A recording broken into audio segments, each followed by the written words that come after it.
کا میں آپ کو واقعہ سناتا ہوں. حضرت موسیٰ علیہ نبینا علیہ الصلوۃ والسلام کے دور کا واقعہ ہے.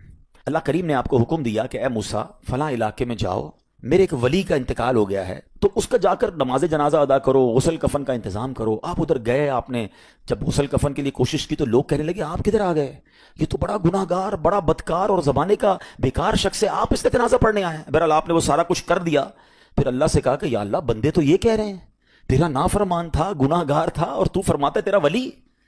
اللہ نے فرمایا موسیٰ بات یہ بندے سے بات تو صحیح کر رہے ہیں, یہ جو کہہ رہے ہیں نا یہ سب ٹھیک کہہ رہے ہیں, مگر بات یہ ہے کہ اس بندے نے مرنے سے پہلے جب اس کی وفات کا وقت قریب آیا نا تو 5 کلمات کے ذریعے اس نے مجھے پکارا, اے موسیٰ میں نے ان 5 کلموں کی وجہ سے اس کی مغفرت فرما دی. حضرت موسیٰ نے کہا یا اللہ مجھے 5 سینٹنس بتا دے, مجھے وہ 5 کلمات بتا دے کہ صدیاں گناہ کر کے اتنے بڑے گناہ گار کو صرف 5 کلموں کے لیے بخش دیا تو نے. اب ذرا ان 5 سینٹنس کی خوبصورتی, ڈیپتھ اور اللہ سے کنیکٹیوٹی سمجھیے گا. کاش یہ بات سمجھ آ جائے کہ توبہ کہتے کس کو ہیں, اللہ سے کنیکٹیوٹی کسے کہتے ہیں. ہم کانوں کو ہاتھ لگانا یا اللہ میری توبہ, ہمارے تو سٹائل ہی دوسرے ہیں نا. توبہ کسی اور شے کا نام ہے, توبہ کے لیے کوئی بہت بڑا اہتمام کرنے کی ضرورت نہیں ہے, بس دل سے ایک بار پکارنے کی ضرورت ہے. سچی پکار ہو جائے, ایک بار سچی کنیکٹیوٹی ہو جائے, وہ کریم پچھلے سارے گناہ معاف فرما دیتا ہے. اس پتہ ہے گناہ گار نے وہ 5 جملے کیا کہے, وہ کہتا ہے اے اللہ تو جانتا ہے کہ میں نیکوں سے محبت کرتا ہوں اگرچہ خود نیک نہیں ہوں. ذرا سوچئے, میں خود نیک نہیں ہوں مگر تو جانتا ہے مجھے نیکوں سے پیار بڑا ہے. دوسرا سینٹنس کیا تھا, یا اللہ تو جانتا ہے میں گناہ گاروں سے بغض رکھتا ہوں, فاسقوں سے بغض رکھتا ہوں, حالانکہ میں خود گناہ گار ہوں. سمجھ رہے بات کو, اپنے گناہوں کا اعتراف, اقبال جرم ہے. بندے کو کہو تو گناہ گار, بولتا میں کدھر گناہ گار بھائی, مجھ سے بڑا تو نیکی کوئی. ہم تو پہلے یہی ماننے کے لیے تیار نہیں کہ میرے گناہ کتنے ہیں. اللہ کی بات دنیا سے چھپا لو, اللہ سے چھپتا نہیں کچھ. ادھر اقبال کریں, ادھر مانیں, ایکسپٹ کریں. ہاں دنیا کی عدالت میں اگر ہم کہیں جا کے اپنا جرم ایکسپٹ کر لیں سزا سنائی جاتی ہے. سبحان اللہ, میرے رب کی رحمت کے انداز ہی نرالے ہیں, اس کی عدالت کے دستور نرالے ہیں. کوئی سچے دل سے جا کے مان لینا یا اللہ میں سب سے بڑا گناہ گار, اس کی رحمت اس کی بخشش فرما دیتی ہے. اس نے کیا کہا, یا اللہ ہوں بڑا گناہ گار, میں گناہ گاروں سے نفرت رکھتا ہوں مگر مولا خود بھی گناہ گار ہوں. تیسرا جملہ کیا تھا, یا رب اگر مجھے معلوم ہو جائے نا کہ میرے جنت میں داخل ہونے سے تیری ملکیت میں کوئی کمی آ جائے گی تو پھر میں تیری جنت کا کبھی تجھ سے سوال نہیں کروں گا, کیونکہ مجھے پتا ہے تیری جنت بہت بڑی ہے. مجھے داخل کر کے تیرا کچھ بھی نہیں جانا, تیرا کچھ نہیں جانا, میرا بیڑا پار ہو جانا ہے. تو پھر میں تجھ سے کیوں نہ مانگوں, مجھے بخشنے میں تیرا کیا جائے گا, تو کریم, تیری جنت بہت بڑی, تیری رحمت بہت بڑی. تو یا اللہ مجھے اگر یہ معلوم ہو جائے کہ مجھے جنت میں داخل کرنے سے تیری ملکیت تھوڑی ہو جائے گی پھر میں جنت نہیں مانگوں گا. چوتھا سینٹنس کیا تھا, یا رب اگر مجھے معلوم ہو جائے کہ میرے جہنم میں داخل ہونے سے تیری ملکیت میں اضافہ ہو جائے گا تو میں جہنم سے تیری پناہ بھی نہیں مانگوں گا. اگر جہنم میں ڈالنے سے تیری ملکیت میں, تیرے ملک میں اضافہ ہو رہا ہے تو پھر مجھے ڈال دے جہنم میں راضی ہوں, مگر مجھے پتا ہے کہ مجھے جہنم میں ڈالنے سے تیری ملکیت میں کوئی اضافہ نہیں ہوگا. تو ویسے ہی مالک ہے, تو ویسے ہی خالق ہے, سب کچھ تیرا ہے.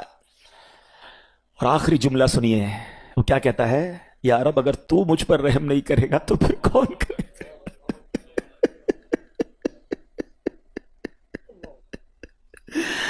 اگر اللہ رحم نہیں کرے گا تو کون کرے گا. آج اس کی رحم کی بھیک لینے تو آئے ہیں, آج اس کے کرم کی خیرات لینے تو آئے. ہم مانتے ہیں یا اللہ, ہم سب ایکسپٹ کرتے ہیں, ہم نے بہت گناہ کیے, ہم نے بہت خطائیں کی, لوگوں سے ڈر لگتا رہا کہ کوئی دیکھ نہ لے. مالک معلوم تھا تو دیکھ رہا ہے, پھر بھی ہم نے گناہ کیے. دروازے بند کر کے گناہ کیے, لائٹ آف کر کے گناہ کیے, علاقے تبدیل کر کے گناہ کیے. ہم سب مانتے ہیں مولا, مگر یہ پتا ہے ہمیں بخش دے گا تو تیری رحمت میں کمی نہیں آئے گی, تیرا جائے گا کچھ نہیں. ہم بھی تیرے بندے ہیں, ہم بھی تیرے بندے ہیں, تیرے محبوب کے امتی ہیں مولا. تو رحم نہیں کرے گا تو کون رحم کرے گا. حاصل کریں. جب حضرت عبدالرحمن بن عوف کو ہوش آیا نا تو لوگوں نے کہا کہ آپ کی طبیعت کیسی ہے, تو آپ نے کہا کیا مجھ پر غشی طاری ہو گئی تھی ہیں, تو کہا جی. تو کہتے ہیں بے شک میری بے ہوشی میں میرے پاس 2 فرشتے آئے اور کہنے لگے تم چلتے نہیں کہ ہم تمہیں خدا کی بارگاہ میں لے جائیں اور تمہارے بارے میں فیصلے لیے جائیں. دوسرے فرشتے نے کہا انہیں لوٹا دو, یہ ان افراد میں سے ہے جن کے لیے ان کی ماؤں کے پیٹ میں ہی سعادت مندی لکھ دی گئی تھی. اور ان قریب اللہ تعالیٰ ان کے ذریعے ان کی اولاد کو جب تک چاہے گا نفع دے گا. اس کے بعد آپ رضی اللہ تعالیٰ عنہ 1 مہینہ مزید زندہ رہے, اس کے بعد انتقال ہوا. تو پتہ چلا کہ آپ کی والدہ نے نماز پڑھی, اللہ سے مدد مانگی, اور آپ کو اللہ نے ایک نئی زندگی عطا فرمائی. تو آپ اپنی زندگی میں اس پریکٹس کو آج اس آیت سے دیکھیں. ہم نے کرنا کیا ہے, ہم جب بیان میں آئیں تو صرف بیان نہیں سننا ہے, ہم نے اللہ نے مجھے کہا کیا ہے. ہم اس ٹاپک کو لے کے اسی لیے چل رہے ہیں نا کہ میرے رب نے ڈائریکٹلی مجھ سے کیا بات کی ہے. تو آج اس آیت میں یہ لیسن مل رہا ہے کہ جب کسی پرابلم میں ہے, کلیمٹی میں ہے, تو اللہ کی طرف جانا ہے اور نماز سے مدد چانی ہے. وَاسْتَعِينُوا بِالصَّبْرِ وَالصَّلَاةِ. اچھا اب آپ دیکھیں پیارے آقا کی نماز کی کیسی عادت تھی. بادل گرجتے تھے, آندھی چلتی تھی, کسی بری خبر کی اطلاع آ رہی ہوتی تھی, نبی پاک نماز کی طرف چلے جاتے. اچھا مجھے بتائیں نماز استسقاء کیا ہے؟ بارش نہیں ہو رہی ہے, پیارے آقا نماز پڑھا رہے ہیں. سورج گہن ہو رہا ہے, نبی پاک نماز پڑھا رہے ہیں. چاند گہن ہو رہا ہے, پیارے آقا نماز کی طرف. یعنی کس قدر اللہ کی طرف رجوع ہے. And whenever anything bad happen یا گوئنگ ٹو بیڈ ہیپن, ہونے والی لگ رہی ہے, کچھ بڑا ہونے والا ہے. ہمیں بھی تو خبریں آ رہی ہوتی ہے نا کہ بھائی کل بہت شدید بارش ہوگی, اللہ نہ کرے کوئی اور بری خبر ایکسپیکٹیشن ہے. آپ کو کاروبار میں کوئی ایسی خبر آنے کا ڈر ہے, یا آپ کی کوئی شپمنٹ جاری ہے, واٹ ایور آپ چاہتے ہیں ہر چیز بہتر ہو جائے. قرآن نے فارمولا دیا نا, وَاسْتَعِينُوا بِالصَّبْرِ وَالصَّلَاةِ. اللہ نے ڈائریکٹلی مجھے اور آپ کو کہا ہے. تو from now on words make your practice کہ میں نے انشاءاللہ نماز سے مدد لینی ہے. اور آپ اپنی آنکھوں سے دیکھیں گے اور آپ اللہ سے عرض بھی کریں کہ اللہ تو نہیں قرآن میں کہا ہے مدد لے, میں نے کھڑا ہو گیا نماز کے لیے.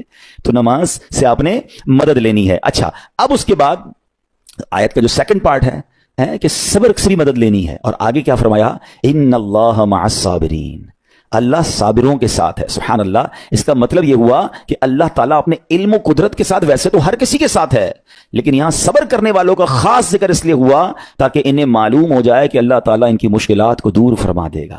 مگر کرنا کیا ہے, صبر کرنا ہے. اچھا اب صبر کے بارے میں 2 باتیں بڑی اہم ہیں کہ صبر نارملی ہم جب بھی صبر کے بارے میں سنتے ہیں تو صبر ہم کہتے ہیں یار تکلیف آئی ہے صبر کرو. یقیناً یہ بھی صبر ہے, مگر صبر کی ایک اور قسم بھی ہے جو اس سے بھی سپیریئر ہے, جو اس سے بھی افضل ہے.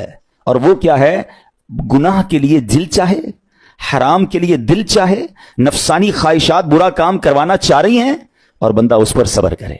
یہ صبر جو ہے نا یہ شریعت کو اور محمود ہے اور بڑا افضل ہے کہ انسان کو جی چاہے کہ فلاں گناہ کرنا ہے مگر وہ اس پر صبر کرے. اور دوسرا صبر وہی ہے جو ہم جانتے ہیں کہ کوئی مصیبت آ جائے, کوئی آفت آ جائے, کوئی ہمارا اللہ نہ کرے کسی سے لڑائی ہو جائے, ہمیں کوئی برا بلا کہے, ہم اسے معاف کر دیں, صبر کریں. یا جسمانی تکلیف ہے, کاروبار میں پرابلم ہے, ہم اللہ کی رضا پر راضی رہیں. تو یہ 2 قسم کے صبر ہیں. اور جب کوئی بندہ صبر کرتا ہے نا تو قرآن و حدیث اور بزرگان دین کے اقوال سے میں اب آپ اس کے 10 فائدے بتانا چاہتا ہوں. میں کہتا جاؤں گا, آپ اللہ کے ذکر کی نیت سے سبحان اللہ بھی کہتے رہیں, جنت میں درخت بھی لگاتے رہیں. ٹھیک ہے. اللہ تعالیٰ صبر کرنے والوں کے ساتھ ہے.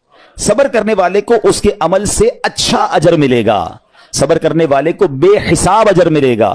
صبر کرنے والوں کی جزا دیکھ کر قیامت کے لوگ حسرت کریں گے. صبر کرنے والے رب کریم کی طرف سے درود و ہدایت اور رحمت پاتے ہیں. صبر کرنے والے اللہ کو محبوب ہیں. صبر آدھا ایمان ہے. صبر جنت کے خزانوں میں سے ایک خزانہ ہے. صبر کرنے والے کی خطائیں مٹا دی جاتی ہیں اور صبر ہر بھلائی کی کنجی ہے.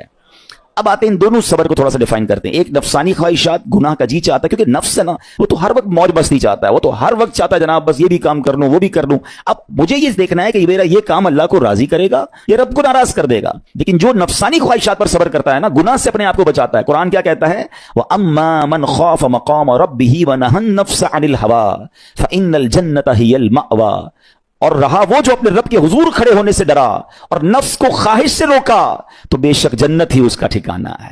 دل چاہ رہا ہے, شیطان کہہ رہا ہے کر لے, کوئی دیکھنے والا نہیں ہے, علاقہ بھی چینج کر لیا, شہر بھی تبدیل ہو گیا, nobody here to watch you, مگر اللہ دیکھ رہا ہے.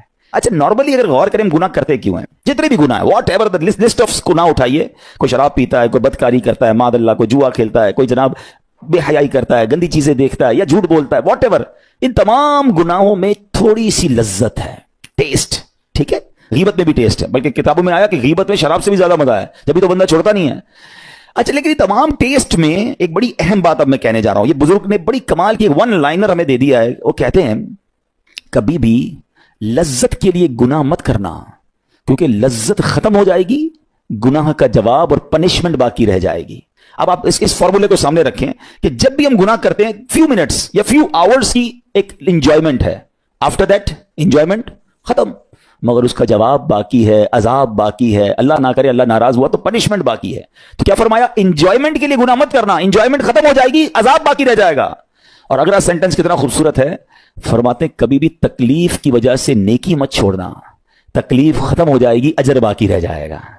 ہیں. اب مثال دیتا ہوں, اس کے 2-3 ایگزامپل سمجھیے. گناہ کی ایگزامپل تو آپ سمجھ گئے کہ کوئی بھی تھوڑی دیر کا گناہ کرتا ہے, لذت پاتا ہے, وہ گناہ ختم, عذاب باقی.